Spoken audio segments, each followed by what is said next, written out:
बिहार के मुख्यमंत्री नीतीश कुमार बेहद परेशान हैं। जल्दी ही वो कोई बड़ा फैसला ले सकते हैं। नमस्कार, उदय इंडिया डिजिटल में आपका स्वागत है। मैं हूं अंशुमान आनंद। बिहार में कुढ़नी विधानसभा सीट पर उपचुनाव हुए, जिसमें सत्तारूढ़ जनता दल यूनाइटेड को करारी हार मिली। मुख्यमंत्री नीतीश कुमार के चहेते प्रत्याशी मनोज कुशवाहा चारों खाने चित्त हो गए और भाजपा के केदार गुप्ता बाजी मार ले गए।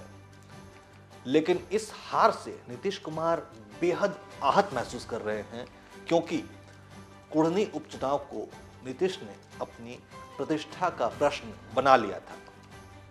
इस हार के बाद नीतीश कुमार खुद समीक्षा करने के लिए बैठ गए हैं। उन्होंने कुढ़नी से सभी बूथों की लिस्ट मंगवाई है और वहां के वोटर क्यों बिहार में सत्तारूढ़ जेडीयू से नाराज हुए, इसकी पड़ताल मुख्यमंत्री नीतीश कुमार निजी तौर पे कर रहे हैं। ये हार समीक्षा करने की ज़रूरत है इसमें हार की। और हम लोग हारे हैं तो 2-3 रिपोर्ट सब जगह से ले रहे हैं।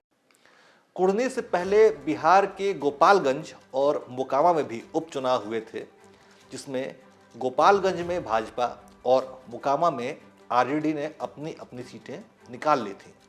कुढ़नी मूल रूप से राष्ट्रीय जनता दल की सीट थी, जिसकी विधायक अनिल सहनी को एलटीसी घोटाले में सजा हो गई थी, जिसके बाद इस सीट पर उपचुनाव कराना पड़ा।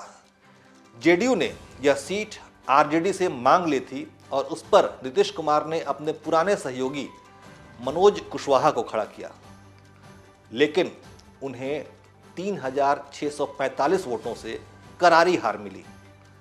मनोज कुशवाहा को जिताने के लिए आरजेडी और जेडीयू ने, ऊपरी तौर पे आरजेडी भी शामिल थी और जेडीयू का तो खैर कैंडिडेट ही मनोज कुशवाहा थे, उन दोनों ने कोई कोर कसर बाकी नहीं छोड़ी थी। तेजस्वी यादव ने खुद पूरे इलाके में कैंपेन किया, मनोज कुशवाहा के साथ अपने पुराने गिले शिकवों को दूर किया, लालू यादव की बीमारी का इमोशनल कार्ड भी खेला। उधर जेडीयू की तरफ से उसके राष्ट्रीय अध्यक्ष ललन सिंह पूरे समय कुढ़नी में ही बैठे रहे। बिहार सरकार के कई मंत्रियों और विधायकों ने मनोज कुशवाहा के पक्ष में कैंपेन किया। खुद मुख्यमंत्री नीतीश कुमार ने कई सारी सभाएं की और वोटरों के सामने कुढ़नी में जीत को अपनी प्रतिष्ठा का प्रश्न बताकर अपने कोर वोट को एकजुट करने की कोशिश की। लेकिन जब नतीजा आया तो पता चला कि मुख्यमंत्री नीतीश कुमार की प्रतिष्ठा धूल में मिल चुकी थी। नीतीश ने अनुमान लगाया था कि कुढ़नी में वैश्य समुदाय के वोट और अति पिछड़ा वोट मिलकर उन्हें जीत दिला देंगे। इसीलिए नीतीश कुमार ने वैश्य समुदाय से आने वाले मनोज कुशवाहा को खड़ा किया। लेकिन भाजपा ने भी कच्ची गोलियां नहीं खेली थी। कुढ़नी में भाजपा ने भी वैश्य समुदाय से आने वाले केदार गुप्ता को टिकट दिया। वैश्य समुदाय पर दोनों पार्टियों का जोर इसलिए भी था क्योंकि कुढ़नी में वैश्य समुदाय के लगभग 35,000 एकमुश्त वोट है। इसके अलावा जो अति पिछड़ा वोट है, ये दोनों वोट वैश्य और अति पिछड़ा वोट मिलकर फैसला करता है कि कुढ़नी में जीत किसकी होगी। तो नीतीश कुमार अभी तक ये मानते रहे थे कि अति पिछड़ा वोट उनके पॉकेट में है और वो तो उन्हें वोट देगा ही। लेकिन भाजपा ने नीतीश कुमार के इसी कॉन्फिडेंस पर हमला किया। कुढ़नी में अति पिछड़े वोटरों को अपने पाले में खींचने के लिए भाजपा ने अपने सांसद अजय निषाद की ड्यूटी लगाई, जिन्होंने मल्लाह वोटरों को खिसकने से बचाया। खबर है कि मतदान से ठीक एक दिन पहले कुढ़नी के कई इलाकों में देर रात तक बैठकों का दौर चला, जिसमें अति पिछड़ा वोटरों ने जेडीयू प्रत्याशी मनोज कुशवाहा का बहिष्कार करने का फैसला किया। जब यह फैसला हुआ, उसी समय कुढ़नी में नीतीश कुमार की प्रतिष्ठा नष्ट होने की शुरुआत हो गई थी। बल्कि अंदर खाने तो यही बताया जा रहा है कि राष्ट्रीय जनता दल यानी आरजेडी भी नहीं चाहता था कि कुढ़नी से जेडीयू का उम्मीदवार जीते। इसीलिए तेजस्वी यादव ने अपनी पार्टी के कोर वोटरों को जेडीयू को ट्रांसफर करने में दिलचस्पी नहीं दिखाई। राष्ट्रीय जनता दल के वोटर अंतिम समय में भाजपा की तरफ झुकने लगे थे, जिसने नीतीश कुमार की हार की इबारत लिख दी। लेकिन बात सिर्फ कुढ़नी तक सीमित नहीं है, बात निकलेगी तो दूर तक जाएगी। इस हार के बाद पटना के श्री कृष्ण मेमोरियल हॉल में जेडीयू का अधिवेशन हुआ, जिसमें मुख्यमंत्री नीतीश कुमार ने जो भाषण दिया उससे एक नई सियासी बहस छिड़ गई है।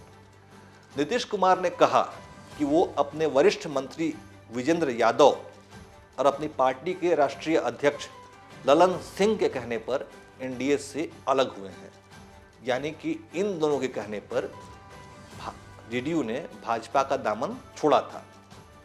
नीतीश ने बताया कि इन दोनों नेताओं ने उन्हें जानकारी दी थी कि भाजपा जेडीयू को डैमेज करने के काम में लगी हुई है। नीतीश कुमार का ये बयान बेहद अहम है।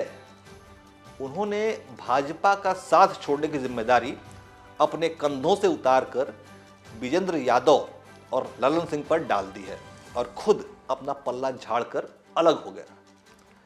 एक और अहम संकेत हम आपको देते हैं, जो ये बताता है कि नीतीश कुमार के मन में क्या चल रहा है। प्रधानमंत्री नरेंद्र मोदी ने 5 दिसंबर को एक सर्वदलीय बैठक बुलाई थी, जिसमें नीतीश कुमार शामिल नहीं हुए। लेकिन 8 दिसंबर को कुढ़नी उपचुनाव का परिणाम आने के बाद 11 दिसंबर को पीएम मोदी ने फिर से बैठक बुलाई, जिसमें नीतीश कुमार दौड़े दौड़े पहुंचे। नीतीश कुमार को लगता था कि भारतीय जनता पार्टी से संबंध तोड़ना उचित नहीं है, इसलिए उसके सर्वोच्च नेता प्रधानमंत्री नरेंद्र मोदी से बना के रखना चाहिए। इसीलिए उनकी बैठक में पिछली बार शामिल वो नहीं हुए थे, लेकिन इस बार बुलाने पर वो तुरंत पहुंच गए। इसके अलावा राष्ट्रीय जनतांत्रिक गठबंधन से अलग होने के बाद भी नीतीश कुमार के बेहद करीबी मित्र हरिवंश कुमार राज्यसभा के उपसभापति बने हुए हैं, जिसे देखकर लगता है कि नीतीश कुमार ने भाजपा से समझौते की एक गुंजाइश अभी बाकी छोड़ रखी है। कुढ़नी विधानसभा उपचुनाव के बाद यह स्पष्ट हो चुका है कि जेडीयू का कोर वोट बैंक अति पिछड़ा अब उससे खिसकने लगा है। एमबीसी कहते हैं बिहार में, मोस्ट बैकवर्ड क्लास। ये इस कोर वोट बैंक पर नीतीश कुमार को बहुत भरोसा था, लेकिन कुढ़नी ने यह साबित कर दिया कि एमबीसी यानी अति पिछड़ा वोट बैंक अब जेडीयू से खिसकने लगा है। इसके अलावा नीतीश कुमार को यह भी एहसास हो गया कि राष्ट्रीय जनता दल का जो कोर वोटर है, भले ही तेजस्वी यादव उप मुख्यमंत्री की कुर्सी पर बैठे हुए हैं, लेकिन राष्ट्रीय जनता दल का जो कोर वोटर है वो कभी भी जेडीयू के साथ खड़ा नहीं होगा, क्योंकि ज़मीनी स्तर पर, बिहार में ज़मीनी स्तर पर जो झगड़ा है वो आरजेडी के कोर वोटर और जेडीयू के कोर वोटरों में होता है, भाजपा उसमें कहीं नहीं है। तो जो ज़मीनी झगड़ा है बिहार में, वो देख के लगता है कि जो आरजेडी के कोर वोटर्स हैं वो कभी भी नीतीश कुमार के साथ खड़े नहीं होंगे। इन हालातों में नीतीश कुमार के पास अपने पुराने मित्र यानी भारतीय जनता पार्टी के पास जाने के सिवा कोई और रास्ता नहीं बचता है। नीतीश कुमार जैसा परिपक्व राजनेता इस बात को बखूबी समझने लगा है। यही वजह है कि भाजपा से संबंध विच्छेद का जिम्मेदार उन्होंने ललन सिंह और विजेंद्र को बताकर बलि का बकरा बनाने की कोशिश की है उन दोनों को। नीतीश कुमार का रिकॉर्ड बड़ा स्पष्ट है। वो जो कहते हैं वो कतई नहीं करते, और जो नहीं कहते हैं वो जरूर करते हैं। अतीत में नीतीश कुमार इतनी बार पलटी मार चुके हैं कि वह अगर एक बार फिर से पाला बदलकर भाजपा का दामन थाम लेते हैं तो किसी को भी आश्चर्य नहीं होना चाहिए। इस तरह का चुनावी विश्लेषण जानने के लिए आप उदय इंडिया डिजिटल को सब्सक्राइब करें और बेल आइकन दबाना कतई ना भूलें। धन्यवाद।